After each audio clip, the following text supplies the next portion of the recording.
9:1.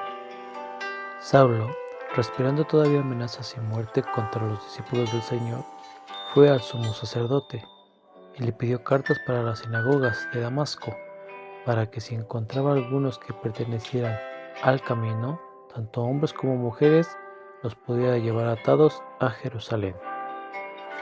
Entonces, platiquemos tantito de quién era Saulo de Tarso.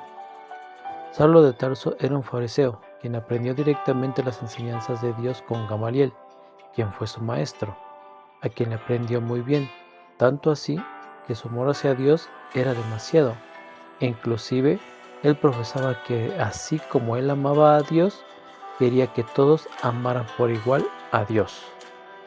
Era tanto el amor de Saulo hacia Dios que no podía aceptar una enseñanza nueva, enseñanza que ya había sido oída por toda Jerusalén y que los apóstoles de Jesús predicaban sin temor. Entonces, ¿qué pasa? Que a causa del amor ciego que tenía Saulo comienza a perseguir a los seguidores de Jesús, encarcelándolos, azotándolos e inclusive dándoles muerte, hasta el momento que llega a un lugar llamado Damasco, donde se le manifiesta el Señor Jesús en un resplandor de luz. Este cae al suelo y al instante queda ciego, y la voz del Señor Jesús le dice: Saulo, Saulo, ¿por qué me persigues? Ahora pongan énfasis en Saulo, Saulo, y recuerden esta repetición de Saulo, Saulo. Seguimos. Entonces, en base al ejemplo de cómo era Saulo, así estamos varios cristianos, quien desafortunadamente estamos con el amor ciego, y explico el por qué. El que tengas que servir a Dios en la iglesia está bien, serás bendecido. El que tengas que ir todos los días al culto porque quieres aprender de Dios, está bien, serás bendecido. El que diezmos y ofrendes para Dios, está bien, serás bendecido. El que tengas que estar temprano en la iglesia porque tienes que ensayar, está bien, serás bendecido. Ahora, ¿qué pasa con las dos palabras que les dije que recordaran de Saulo, Saulo? ¿Qué dice la palabra en Mateo 7:21?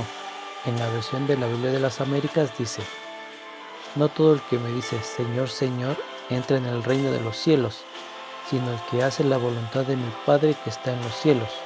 Muchos me dirán en aquel día: Señor, Señor, ¿no profetizamos en tu nombre? ¿Y en tu nombre no echamos fuera demonios? ¿Y en tu nombre hicimos muchos milagros? Entonces les declararé: jamás os conocí, apartados de mí, los que practicáis la iniquidad. En otra versión dice: hacedores de maldad. Entonces, ¿esto qué quiere decir? Que Dios ve con buenos ojos que le sirvas, que le adores, que vayas a ensayar, que hagas lo que tengas que hacer para Dios, pero bajo un orden, porque Dios es un Dios de orden.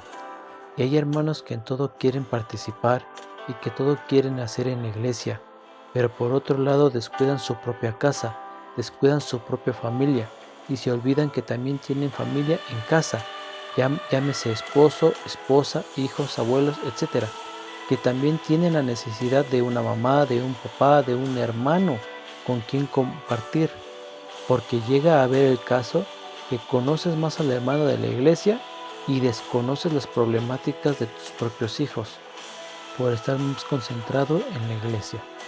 Entonces, no te preguntes cuando estés en la presencia del Señor ya rindiendo cuentas y que te diga: no te conozco. Y tú: pero Señor, yo servía en la iglesia, Señor, yo te adoraba con todo el corazón en la alabanza, me quedaba hasta el último como fiel servidor. Y que te diga el Señor: sí, pero tengo contra ti que no cuidaste a los tuyos, los de tu propia casa. Tengo contra ti que no me diste a conocer a tus vecinos. Tengo contra ti que ni una noche se juntaron en familia para compartirse mi palabra.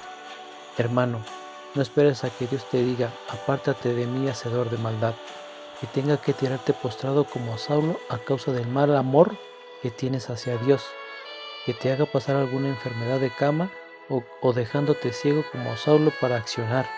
Mejor recapacita y ponte a cuentas con el Señor antes de que Él te llame a cuentas. Amén, amén y amén.